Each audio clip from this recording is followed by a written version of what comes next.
ada follow up. Apakah memang wacana ini sebatas wacana? Saya kira ya tentu saja semua adalah wacana ya, sampai pendaftaran nanti baru kita bisa katakan fix, tapi semua masih bisa berubah. Saya kira wacana ini perlu mungkin ya buat teman-teman PKS atau teman-teman Koalisi Perubahan untuk Persatuan, ya sudah ada kesepakatan mereka untuk mengusung Anies Baswedan sebagai calon presiden.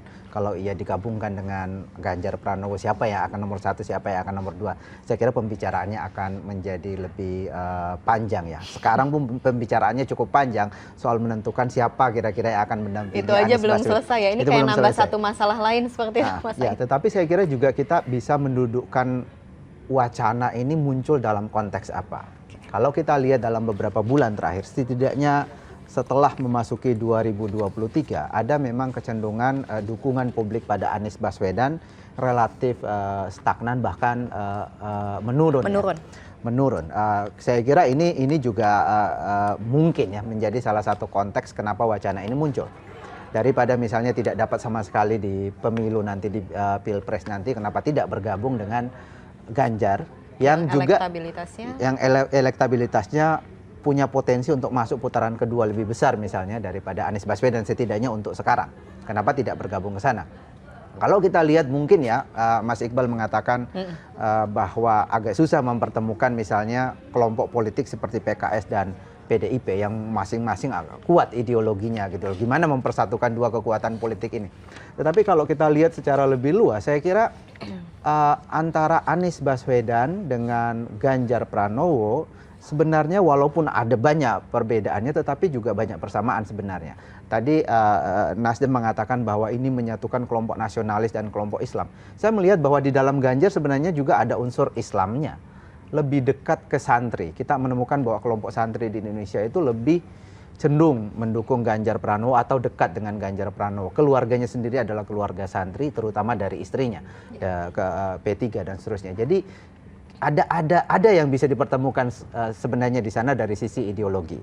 Sama-sama dari kelompok Islam kalau kita katakan, walaupun secara formal Ganjar di PDIP yang biasa disebut sebagai kelompok politik nasionalis atau abangan begitu ya, tapi sebenarnya ada irisan kelompok Islamnya. Hanya bedanya adalah Anies mungkin lebih mewakili kelompok Islam yang modernis, katakanlah demikian, sementara Ganjar Pranowo lebih kental Islam yang tradisionalisnya atau Islam santrinya, dekat dengan NU, sementara Anies mungkin dekat dengan kelompok yang secara umum mungkin warna Islam seperti Muhammadiyah dan seterusnya. Jadi kalau kita gabungkan sebenarnya ada juga selain nasionalis Islam juga Islam tradisionalis dan Islam modernis juga bisa menyatu di sana.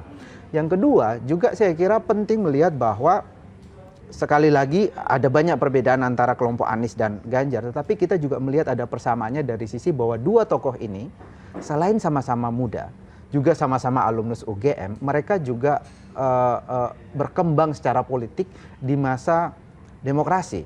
Mereka adalah aktivis-aktivis yang lahir dan berkembang di masa reformasi atau di masa demokrasi sekarang. Agak berbeda misalnya dengan rekam jejak Prabowo Subianto yang berkarir di militer dan puncak karirnya justru berada pada masa Orde Baru. Dia adalah satu representasi kekuatan politik lama. Ganjar dan Anies ini adalah bisa dikatakan representasi kekuatan politik baru. Karena itu dari sisi itu sebenarnya bisa bertemu. Jadi politik baru melawan politik lama, kira-kira itu. Jadi sebenarnya benang merahnya sih kalau disatuin bisa aja ya. Ada benang merahnya. Nah, tapi kalau dari wacana ini pihak mana sih yang sebenarnya diuntungkan?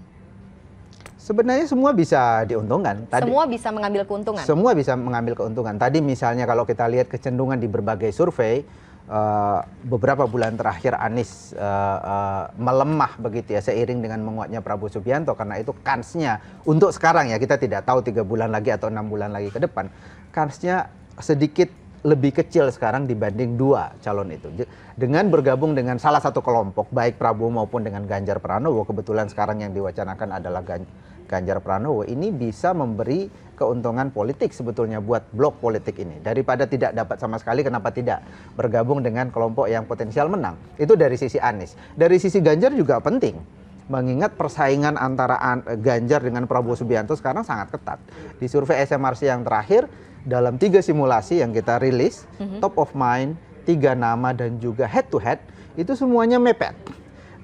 Kita tidak bisa menentukan siapa pemenang atau siapa yang suaranya lebih unggul sekarang antara Prabowo dengan Ganjar.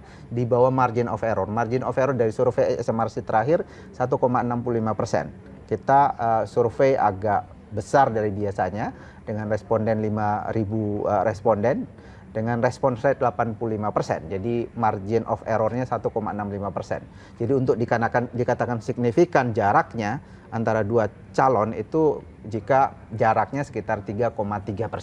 Sementara jaraknya di bawah itu semua. Bahkan di head to head jarak antara Prabowo dengan Ganjar itu cuma 3%. Nanti kita akan bahas lebih